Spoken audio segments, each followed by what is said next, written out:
Ndabasuhuje. Buri gihugu ku isi kigira ibirango bikigize. Ibyo birango bikagaragaza ubusugire bw'icyo gihugu. Muri ibyo birango haba harimo indirimbo yubahiriza igihugu, ibirangantego, ibendera ndetse n'ibindi. Tariki ya 2 Mutarama 2002 u Rwanda rwabonye ibirango bishya birimo ibendera ry'igihugu, ikirangantego cya Repubulika n'indirimbo yubahiriza igihugu, bisimbura ibyari bimaze imyaka 39 bikoreshwa kuva mu 1962. U Rwanda rubonye ubwigenge, rwabonye rwigobotoye abakoloni b'Ababiligi. Ibi birango by'igihugu byakozwe nande? Byakozwe gute? Ni gute ababikoze bashatswe? Ibisubizo by'ibibazo uri kwibaza bikubiye muri iki kiganiro, ngusabye gukurikira witonze. Mu mpera z'1999 nibwo hatowe itegeko rishyiraho ibirango bishya. Ni nyuma y'ibiganiro byo mu rugwiro byahuje abanyarwanda b'ingeri zitandukanye bateguraga ahazaza h'igihugu. Guverinoma yahise itangiza amarushanwa hirya no hino mu gihugu. Abanyarwanda bashishikarizwa kurushanwa guhanga ibirango bishya birimo ibendera, ikirangantego, amagambo agize indirimbo yubahiriza igihugu n'injyana yayo. Mu guhanga imimerere y'ibendera rishya n'ikirangantego, umunyabugeni Alphonse Kirimo Benecyo yatsinze bagenzi be basaga 400 bari bahanganye. Uyu Benecyo Alphonse wahimbye ibirangantego bitandukanye birimo n'ibendera ry'igihugu. Turaza kumugarukaho byimbitse muri iki kiganiro. Reka dukomeze turebe uko indirimbo yubahiriza igihugu ahubwo yahimbwe. Amaso yasigaye ahanzwe abarushanwaga mu guhanga amagambo y'indirimbo yubahiriza igihugu n'injyana yayo. Icyo gihe mu magana y'abahatanaga, Munyaneza Vedaste na bagenzi be batatu bari imfungwa muri gereza ya Karubanda i Huye, ubu ni mu majyepfo y'u Rwanda. Nibo bagize amahirwe, amagambo banditse atsinda ku rwego rw'igihugu ngo abe ariyo agira indirimbo yubahiriza igihugu. Mu nkuru yasohotse 2019 ku isaha y'isa 10:11, iyo nkuru yagaragazaga ko ikinyamakuru igihe.com cyaganiriye na Munyaneza umaze imyaka 22 muri gereza ya Karubanda ashinjwa ibyaha bya jenoside yakorewe abatutsi mu 1994. Uyu mugabo yasobanuye byinshi ku buryo bahimbyemo amagambo agize Rwanda nziza, indirimbo yubahiriza igihugu uyu munsi.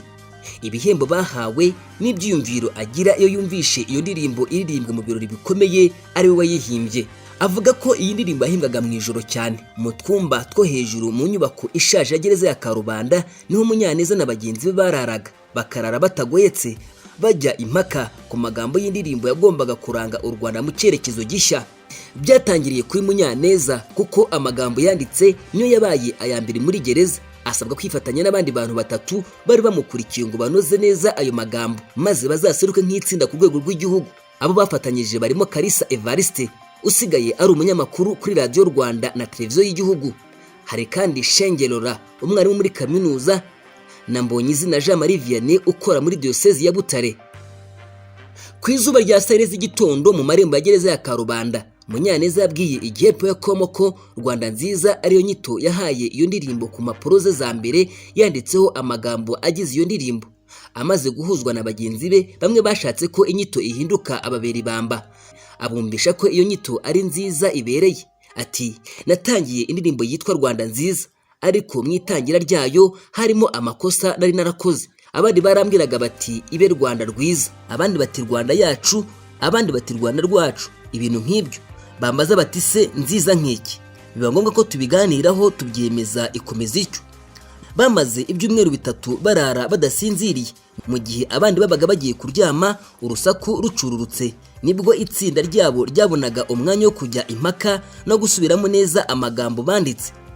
Mu mabwiriza bari barahawe, bari barasabwe kwandika indirimbo izagaragaza ubumwe bw'igihugu, itarimo amoko kandi igaragaza uruhare rw'u Rwanda mu kwibohora kwa Afurika.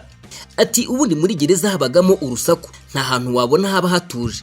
Ninjoro nibwo twakoraga, twahanaga gahunda. Nanjye nandika bwa mbere nabikoraga ninjoro, nararyamaga cyangwa nkarindira ko abantu baryama bamara gusinzira nkabona kujya mu buhanzi bwanjye. Byagera nka saa 7 z'ijoro nkabona kuryama kuko numvaga mfite ishyaka ngo tuzatsinde.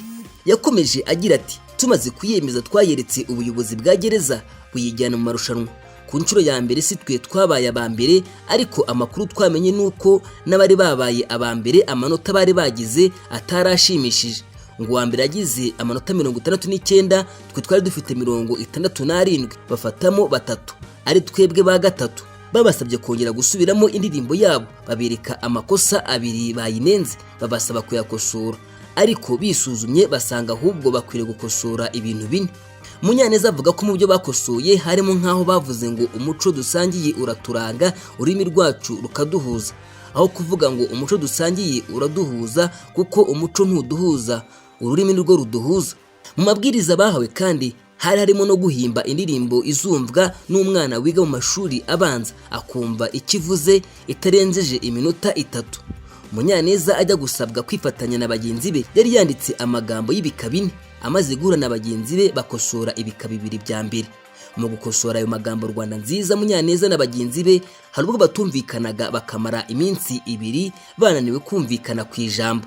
Ati byabagaho ugasanga hari ibyo tutumvikanyeho, wenda tuti reka ngo ushishire ngo byiduhetse, ukumva umuntu azanye igitekerezo kimeze gutyo, twajya gusesengura tugasanga gushishira umwana wo mu wa 3 ntago azabyumva, tugasanga ni ijambo rikomeye, tukaryigaho tukarijyaho impaka ntitwumvikane, hakabaho gushwana ariko tukongera tukumvikana.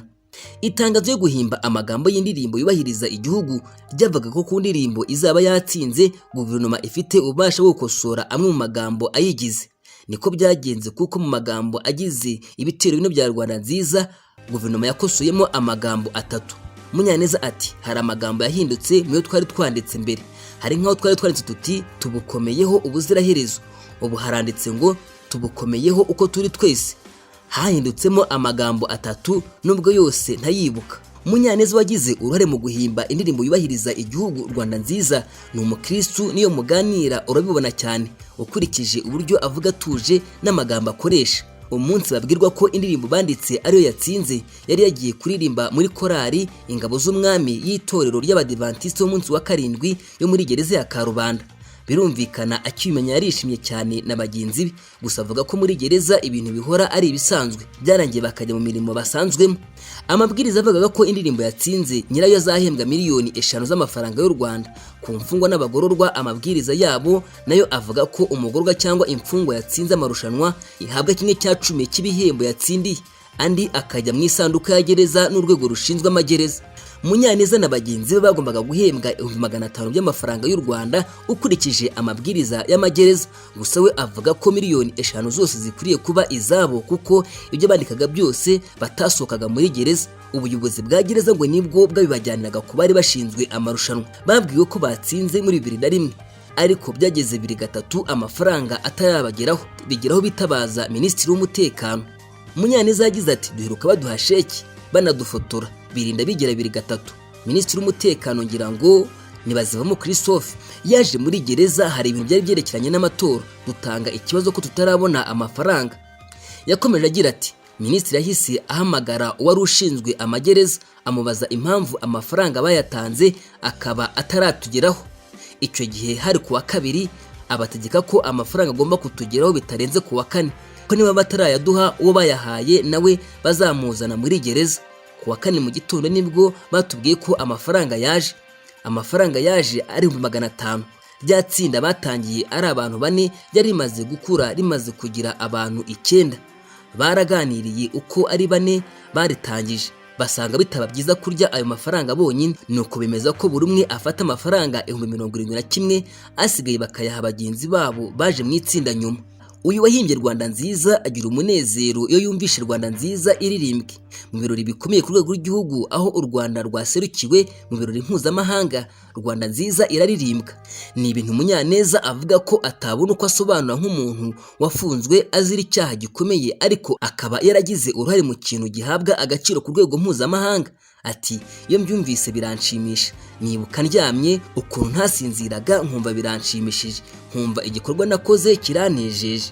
Ubwo igihe ko mu bandikaga iyi nkuru muri 2019 niwe wari ushinzwe ibikorwa bya Ndi Umunyarwanda muri gereza, yemeza ko yakosotse ukurikije ibyaha yakoze, ariyo mpamvu bimba kwiriye kugira uruhare mu bikorwa bikosora abandi. Ati ntabwo wakosora abandi utikosoye mu mutima wawe. Gukosoka kwa mbere ni ukwemera ko wabaye umunyamafuti ugwa mu cyaha. Iyo umaze kwisubiraho rero ugomba gukosoka ngo ufashe abandi bakosoke kugira ngo icyatumye tuba muri gereza kirangire. Munyaneza avuga ko afite gahunda yo kwandika igitabo kivuga ku nzira anyuzemo n'uburyo yahindutse, gusa azitirwa no kubura amikoro. Avuga ko yicuza kuba ubusore bwarabupfushije ubusa. Mu mwaka wa 2005 Munyaneza yari afite imyaka igera kuri 30 kuko yari yarafunzwe nta dosiye agira, byabaye ngombwa ko afungurwa agasubira iwabo mu Matyazo ya Butare mu buzima busanzwe. Ubwo afungurwaga nibwo imirimo y'inkiko gacaca yari irimbanyije. Abafite ibyo bazi kuri jenoside yakorewe Abatutsi basabwa kubivuga, abayizemo uruhare bakabihanirwa. Munyaneza yari afite inkomanga ku mutima kuko yari azi neza uruhare yabigizemo, ariko akagira ubwoba bwo kujya kwitanga ngo yongere afunga. Yakomeje guceceka hashize igihe aza gushaka umugore. Mu gihe yari amaze iminsi 10 arongoye, amakuru yaratanzwe ko nawe yagize uruhare muri jenoside. Inkiko gacaca iwabo ziraperereza zisanga nibyo, zihita zimukatira igifungo cy'imyaka 30. Umugore we amuheruka bamaze iminsi 10 babanye gusa, ngo yaje kumva ko yaje kwishakira undi mugabo. Imitungo ye ntazi irengero ryayo kuko atongeye gusubira iwabo. Munyaneza icyo gihe yabwiye Igihe Akadomo.com ko yicuza imyaka y'ubusore yapfushije ubusa, aho gukora ibimwubaka bikanateza imbere igihugu akajya mu bigisenya byanamusenyeye ubuzima. Ati iyo umuntu atitonze mu gihe cy'ubusore bimubyarira ingaruka mbi. Arahamugarira, niba narafunzwe imyaka 20 nkaba ngejeje imyaka 45, nabwira urubyiruko kwitonda kandi ntibakurikirane icyo babonye cyose kibajyana mu bintu bibi, habemo kugisha umutima nama, nta kwihuta ngo abandi baragenda nanjye reka nkurikire. Ibyo ngo bituma akora uko ashoboye ngo akosore ahahise he, nubwo bitanavanaho ingaruka mbi byagize. Indirimbo nshya yubahiriza igihugu Rwanda nziza Munyaneza yagizemo uruhare, igaragaza ubutwari, umuco w'u Rwanda no gukunda igihugu biranga abana barwo. Nubwo Munyaneza na bagenzi be bari bayihaye amajwi, injyana yayo Rwanda nziza ifite uyu munsi yahimbwe na Kapiteni Jean Bosco Hashakimana wari muri Army Jazz Band y'ingabo z'u Rwanda.